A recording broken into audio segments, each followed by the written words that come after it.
with us on the phone line. Sir, the Supreme Court has refused to put a stop on the demolition drive till the time it is done with the accordance of law.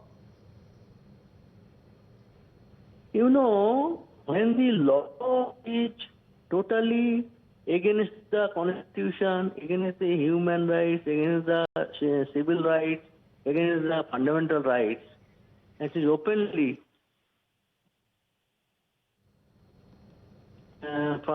depriving them from their residence. And you know, it is unfortunate that there is nobody in this country to protect them. We can express our anguish only. What can we say? Where these people will go? If anybody commit mistakes, court is there, they shall be tried, they can be hanged even. But where it was decided that the administration will go and destroy their houses, this is totally barbaric. But Mr. Molla, you should trust the things of the Supreme Court, sir, because what really happened in Jahangirpuri, and you had also approached the Supreme Court that time, the bulldozers were stopped. And this time, if the Supreme Court is saying that even when it comes to those illegal encroachments in the constructions, they shouldn't be exempted, what needs to be done in accordance with the law. It's the government law implementing authority doing the illegal activity. Who will protect? Who will protect the rule of law? The Supreme Court today, sir, has clearly come out and said if till the time the law is followed, they cannot stop the demolition drive. Mr. Anand Molla, thank you very much for your point of view. Yes. Mr. Suman C. Raman, what do you have to say, sir?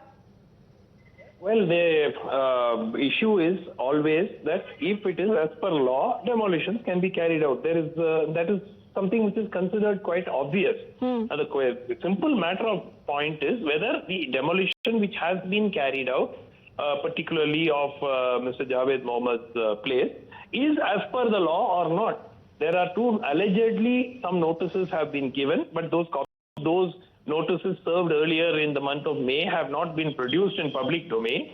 And also the fact that the notice was apparently served in the man's name when the property did not belong to him. All of these are serious concerns and inconsistencies. So the question is that can demolitions go ahead as per the law? I mean, that is obvious, isn't it? I mean, would it need the court to sort of say that, should you be following the law? But sir, to paint a picture that the demolition drive is happening just to target a particular community, that is not being cited with the Supreme Court. Well, for that, the court should have examined the facts behind the demolition of Javed's house. And then they should have come to a conclusion whether it was as per law or not. Now it has been postponed by a week. So this will go on. But unfortunately, what has happened on the ground, we still do not know the legality of what has happened last week. All right. Mr. Rajagopalan, sir, would you like to respond? I do appreciate Mr. Raman's point of view. But, having taken the stand, the Supreme Court cannot go back on its own rulings. Apart from that, my understanding is when Anand Mullah was saying and Sumant Raman are saying it is law and where will they go, deprived person, houses should not be demolished.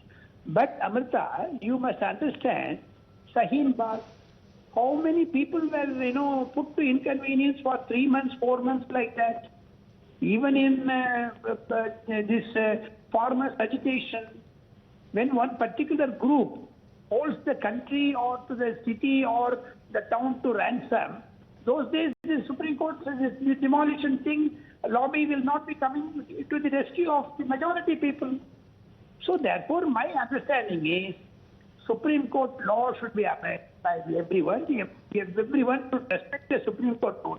Whether it is on South Indian Supreme Court go back on their own on demolition. Of course, sir, because the hearing will continue on the matter. The Supreme Court will be also listening to the objections of the other parties that will be raised.